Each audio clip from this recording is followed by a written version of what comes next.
En nombre del Padre, del Hijo y del Espíritu Santo. Hermanos, bienvenidos a una entrega más de la reflexión de la palabra. Hoy sábado 29 de abril del año 2023, sábado tercero de Pascua. La Iglesia recuerda hoy a Santa Catalina de Siena. El color litúrgico es blanco. Las lecturas corresponden al ciclo A. La antífona de entrada nos dice: esta Virgen, sabia y prudente, salió al encuentro de Cristo con la lámpara encendida. Aleluya.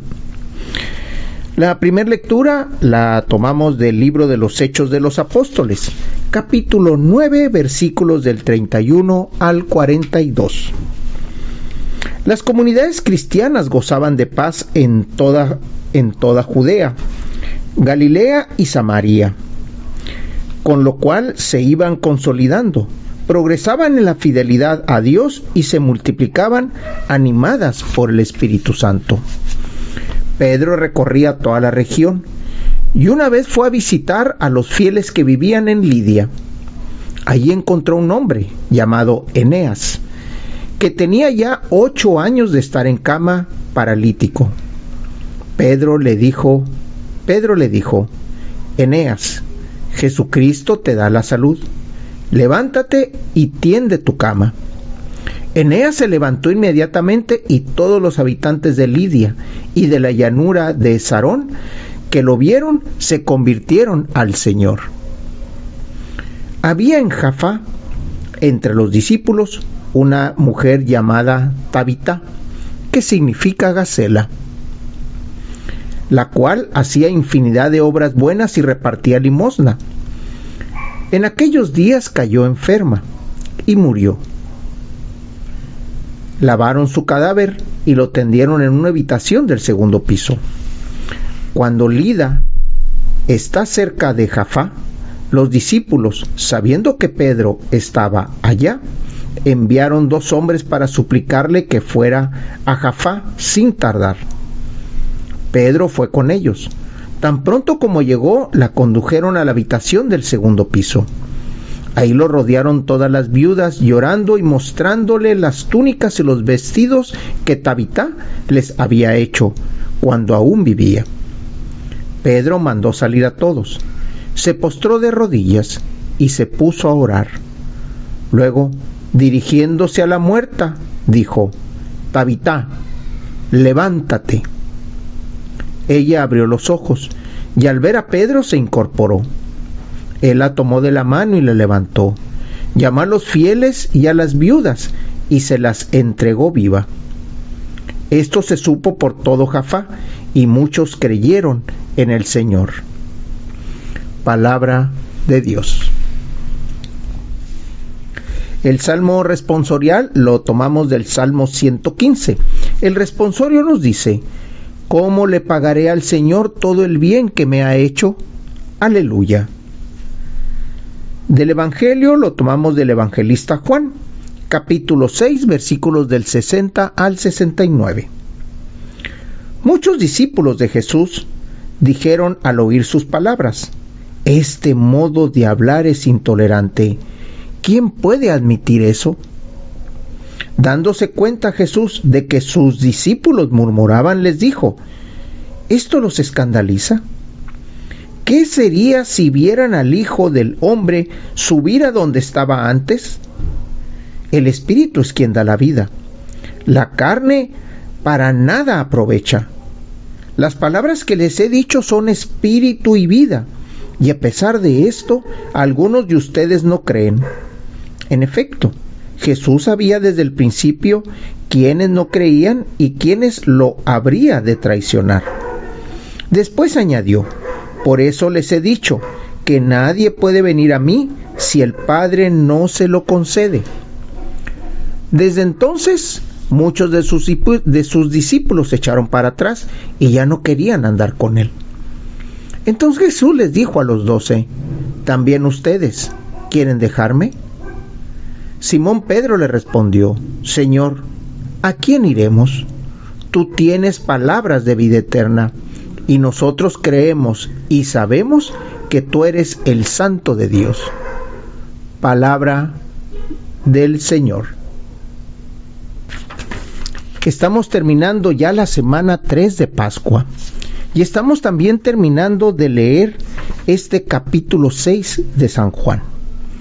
Este capítulo que está tan lleno de sabor porque Jesús constantemente está diciendo: yo soy el pan bajado del cielo. ¿Qué escuchamos aquí? Escuchamos algo muy interesante. Sus discípulos, al oír sus palabras, dijeron: este modo de hablar es intolerante. Sus discípulos. Muchos de nosotros estamos exactamente igual que estos discípulos. Decimos que seguimos a Jesús. Decimos que Jesús es nuestro maestro. Y decimos que de alguna manera queremos imitarlo. Queremos ser como Él. Queremos ser su imagen. Pero cuando escuchamos estas palabras, cuando escuchamos estas voces que dice: ¿cómo es posible hablar así? ¿Cómo es posible escuchar esto? ¿Y cuál es el problema que estamos escuchando? El gran problema que estamos teniendo desde toda la semana. Yo soy el pan de vida. El que come de mi sangre, el que bebe de mi sangre, el que come de mi carne, ese tendrá vida. El maná que bajó del cielo, Moisés se lo dio a sus padres, a los padres de antiguo, pero sin embargo ellos murieron. En cambio, este pan que Jesús está ofreciendo en este evangelio es el pan de vida. ¿Por qué? Porque estos discípulos constantemente estaban en ese problema de no entender, porque nunca entendieron qué es amar en verdad, qué es amar en espíritu y en verdad. Siempre tuvieron ese dilema, no entender las palabras de Jesús, no hacerse uno con el proyecto de Jesús. Ese gran problema siempre lo han tenido y lo siguen teniendo los discípulos de hoy. ¿Qué pasa con esta otra exclamación que les dice Jesús? A ver, ¿qué sucedería, sí, si vieran al Hijo del Hombre subir a donde estaba antes? ¿Qué es lo que pasaría si hubieran visto a estos discípulos ascender a Jesús, como lo vieron sus discípulos después? ¿Qué hubiera sucedido con eso? Hubieran terminado huyendo. ¿Qué fue lo que pasó con los discípulos de Emaús?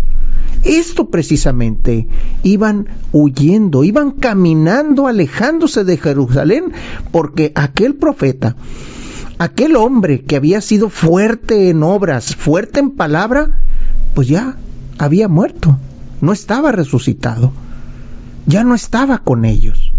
Nunca entendieron el proyecto de vida de Jesús y por lo tanto no podían hacerlo vida, no podían hacerlo carne. Nunca se comprometieron con Él. Sin embargo, ¿qué es lo que pasa después de Pentecostés? ¿Qué es lo que estamos leyendo en Hechos de los Apóstoles? Estamos viendo cómo Pedro da vida otra vez. Toma las mismas acciones y las mismas palabras que Jesús cuando se presentó frente a Lázaro. Igual ante aquella comunidad, igual ante aquel hijo de aquella samaritana a la que va y le da la vida otra vez, aquella pagana que le devuelve al hijo con vida. Pedro hace las mismas acciones porque Pedro se comprometió. Pedro se compromete. ¿Cuáles son las acciones que hizo Pedro cuando estaba frente a esta mujer, Tabita? ¿Qué fue lo que hizo? Primero, lo sacó a todos. Pidió que se alejaran. Pidió ese espacio con la persona a la que le iba a hacer la resurrección. Oró. Se hincó, pidió por aquella persona y luego le ordenó con voz firme: Tabita, levántate. Eso es lo que le dice. Y ella abrió los ojos. Eso es lo que nosotros como discípulos estamos llamados a hacer. A lo mejor no levantar muertos así, en esa forma tan física, porque nos hace falta Espíritu Santo. Pero sí podemos levantar a aquellos discípulos, a aquellos hermanos que están caídos por cualquier situación. Y podemos decirle, levántate, el Señor está contigo, Dios está presente en ti, Dios te está llamando, Dios te ama, Dios te necesita para su proyecto de vida. No puedes estar ahí tirado. Jesús es el pan de vida. Aliméntate de Jesús. Jesús es la sangre que da fortaleza, que da vida. Aliméntate de la sangre de Jesús. ¿Y qué es la sangre de Jesús? La pasión que Jesús tuvo. La ignominia que sufrió por decirse hijo de Dios. El abandono que tuvo de los suyos, pero también la ignorancia que tuvo de los hermanos que se supone conocían la ley y conocían sus profecías. Ese es el cuerpo y la sangre de Cristo, proyecto y pasión. Hermanos, estamos llamados a hacer vida el proyecto de Jesús, alimentarnos de su carne, de sus obras, de su persona, alimentarnos de su sangre, su pasión, su muerte y su resurrección. Por eso estamos celebrando la Pascua, estamos celebrando la resurrección del Señor, y estas lecturas nos están diciendo las obras del Espíritu Santo. Nos están diciendo la discusión que tenía Jesús con los hermanos por no entender su proyecto. Hermanos, estamos llamados en el cierre de esta tercera semana a hacer y alimentarnos del cuerpo y de la sangre, de la carne y de la sangre de Cristo, de Jesucristo. La oración colecta, hoy sábado 29 de abril del año 2023, sábado tercero de Pascua. La Iglesia recuerda hoy a Santa Catalina de Siena. El color litúrgico es blanco, las lecturas corresponden al ciclo A. Dios nuestro, que hiciste arder en amor divino a Santa Catalina de Siena, al contemplar la pasión de tu Hijo y al servir a tu Iglesia, concede por su intercesión que tu pueblo, asociado al misterio de Cristo, se alegre siempre en la manifestación de su gloria, el que vive y reina por los siglos de los siglos. En nombre del Padre, del Hijo y del Espíritu Santo, hermanos, Dios los bendiga.